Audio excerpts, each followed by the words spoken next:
Jonathan, I had a comment in relation to packages. In R, there's a bunch of try to create consistency amongst packages to increase the ease of use. And so Tidyverse is one group that's created a suite of packages. And then once you learn the documentation for one of those, it's much easier to understand the documentation for the next package. And then you create a smaller user community with inside R where everybody uses Tidyverse and you just understand how things are documented and how they work. And then you get like smaller user groups, because I understand that LaTeX is very big, R is very big, but it could be that you have best practices amongst groups of packages, and that could be quite helpful.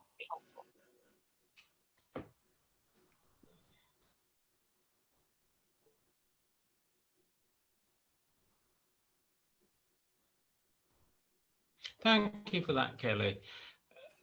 Consistency is very important, and I don't know how to manage that. I find it interesting that my focus started on, well, let's make easy things easy for the beginner. And it sort of gets a bit complicated. And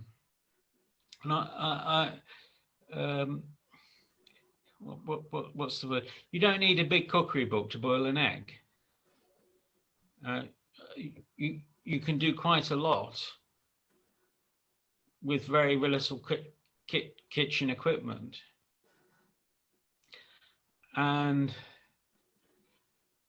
most of the time, I hate to say this, the user is not concerned about typographic excellence. The user is concerned with getting it done on time.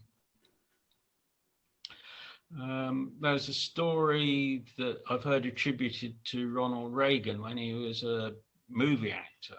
Somebody said to him, well, Ronald, your last film wasn't very good. And he's supposed to have replied, well, the studio didn't want it good. They wanted it Friday.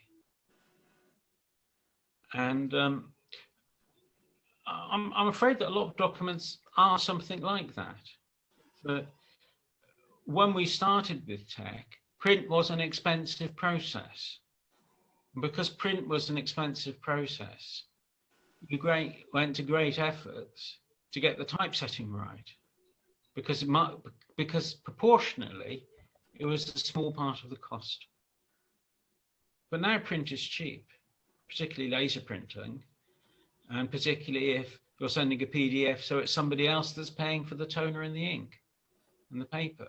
So there's no longer the budget for expensive typesetting in many cases, and many more documents are being sort of typeset. So previously you'd have a receipt and it would be typewritten or handwritten, but now you get these invoices by email and they're cheaper to produce and they're beautifully typeset and nobody even reads them. I got sent a couple of books as an attachment to an email, and they were attached as PDFs, and I didn't read the email, or scarcely read the email. I won't be reading the books. So a lot of the stuff that's typeset isn't read, or is only read by other computers or the author. And the ease of use is becoming very, very important. The same has happened with video, by the way.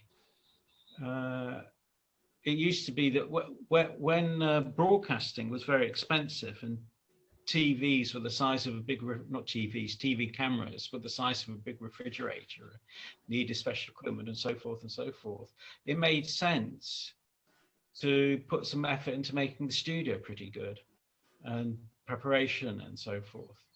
But now you can produce video on a mobile phone and it's good enough.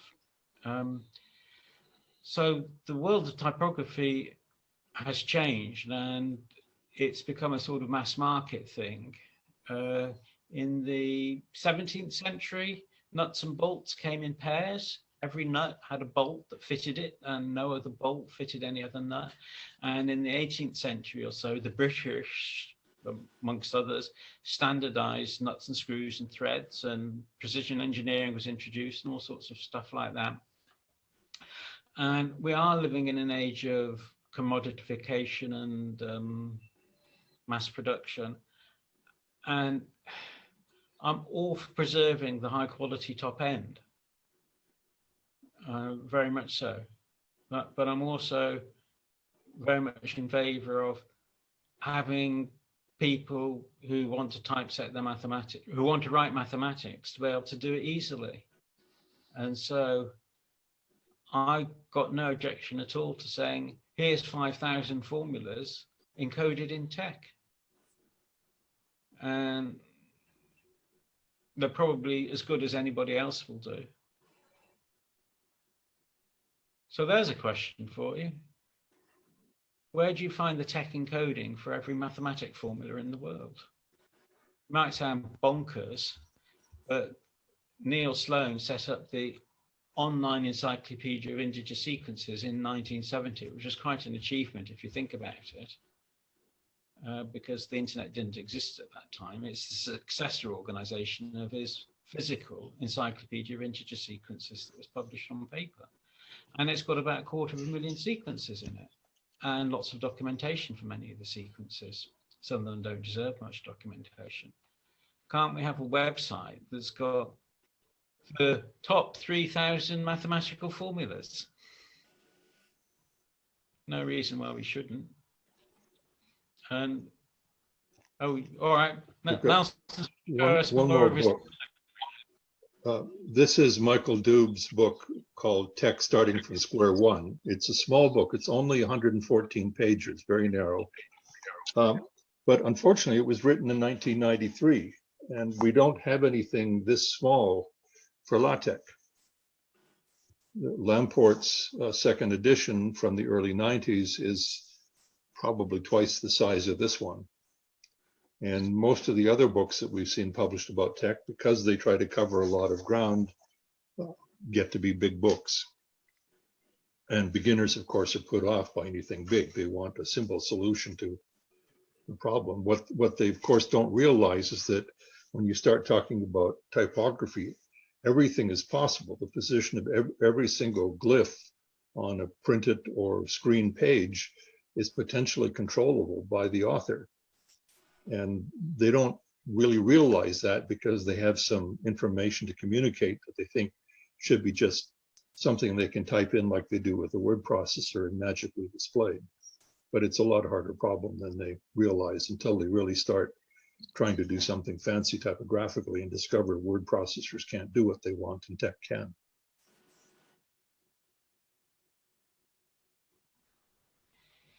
I'm going to start with some final words. I'd like to thank everybody, Kelly, Joseph, Arthur, Nelson, and Philip, for contributing. And by contributing, expressing approval of the idea of participation, contribution to a community of practice, which I think is the thing that has caused me the greatest difficulty in this area.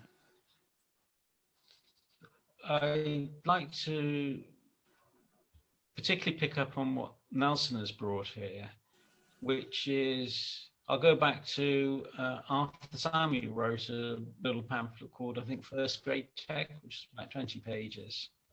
And there was a clear need for that sort of thing. And the TeX book also has a sort of simple introduction to TeX. So this fits in with what Arthur's saying, it's got too big. Well, we don't have to tell everybody it's big. We can just say it's small. This is all you need to know to do this. So a collection of a small introduction to TeX with